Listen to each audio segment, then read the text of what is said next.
Bonjour et bienvenue sur la chaîne de la bonne heure, et nous allons aujourd'hui parler de la Tissot Classic Dream Moonphase. En 1853, au Locle, dans le canton de Neuchâtel, Charles Félicien Tissot, monteur de boîtes en or, et son fils Charles-Émile Tissot, horloger, s'associent pour fonder le comptoir C.H. Félicien Tissot et Fils.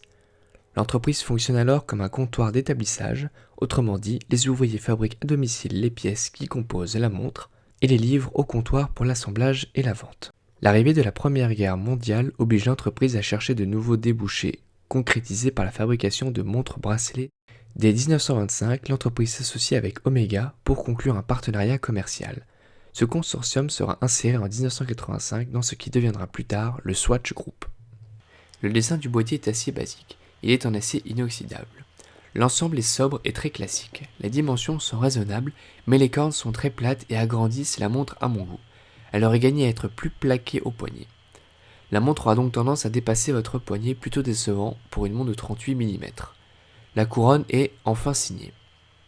L'absence de zone brossée est regrettable à mon goût. Cela aurait cassé la monotonie et permis une séparation claire entre le boîtier et la lunette.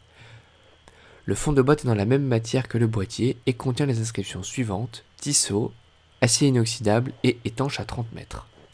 La montre est donc étanche à 30 mètres ou 3 ATM, suffisant pour un usage quotidien, mais je vous déconseille de faire la vaisselle avec. De toute façon, avec son bracelet en cuir, elle ne s'y prête pas vraiment. Le cadran est fini avec un effet reflet de soleil gris qui existait aussi en noir. La date par pointeur est peu commune sur des montres d'entrée de gamme, cela change un peu. Cela charge un petit peu l'ensemble, mais donne un côté plus recherché, voire premium. La finition soleillée du cadran et les aiguilles Alpha Steel argentées ne rendent pas l'ensemble lisible du tout. Il m'est arrivé à plusieurs reprises en journée de ne pas réussir à lire l'heure ou à prendre l'aiguille de la date pour celle des minutes. Je vous laisse donc imaginer la nuit, car la montre ne possède aucun repère phosphorescent.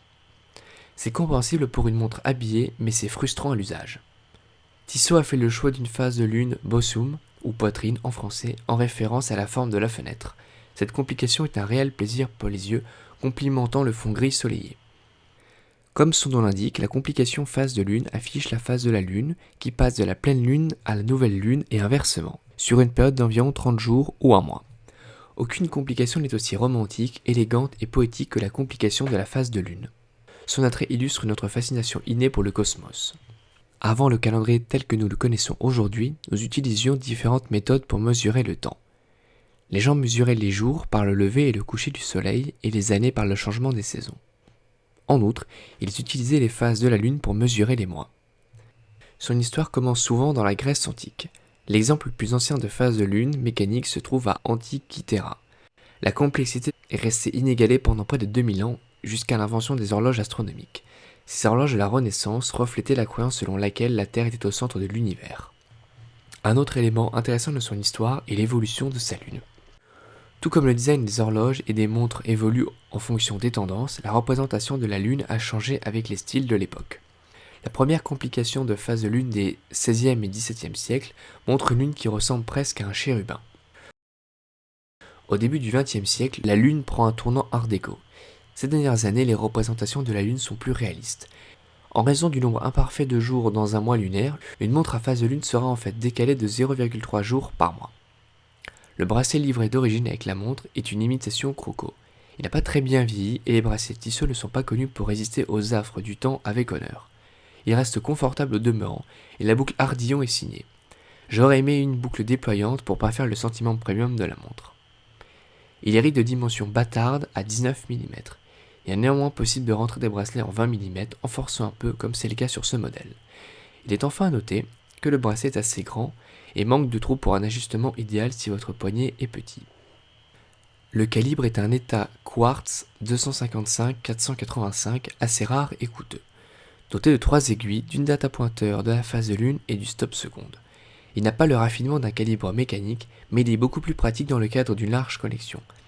Pas besoin de veiller au bon réglage de la lune puisque la montre est fonctionnelle en permanence grâce à la pile. Le boîtier mesure 45 mm de hauteur, 38 mm de diamètre, 7,4 mm d'épaisseur et l'entrecorne est de 19 mm. Habillée, très fine grâce au calibre quartz, elle glisse parfaitement sous une manche. Sa finesse la rend discrète, mais son dessin la réservera plutôt à une tenue habillée ou chic décontractée. Elle se mariera parfaitement avec toutes les couleurs de bracelets en cuir, voire en métal, car il existe une version en catalogue. C'est en s'attardant dessus que les gens découvriront tous les détails qu'elle renferme. Pour conclure, une montre habillée peut-elle être quartz? Oui, elle laisse finalement un peu froid. Il est vrai que vous perdez le plaisir d'un équilibre mécanique, mais vous gagnez en simplicité, en particulier avec une complication aussi exigeante. Tissot l'a bien compris car ce modèle était peut-être trop bien pour son époque, et surtout son prix. Il est d'ailleurs introuvable aujourd'hui sur le marché de l'occasion, ou alors à des prix indécents gonflés par des vendeurs vénaux. Ne dépensez donc pas plus de 150 €. Voilà, j'espère que cette vidéo vous a plu. Je vous remercie pour vos nombreux commentaires et vos nombreux likes ces derniers mois et dernières semaines, ça m'a fait très plaisir. D'ici là, portez-vous bien et à bientôt.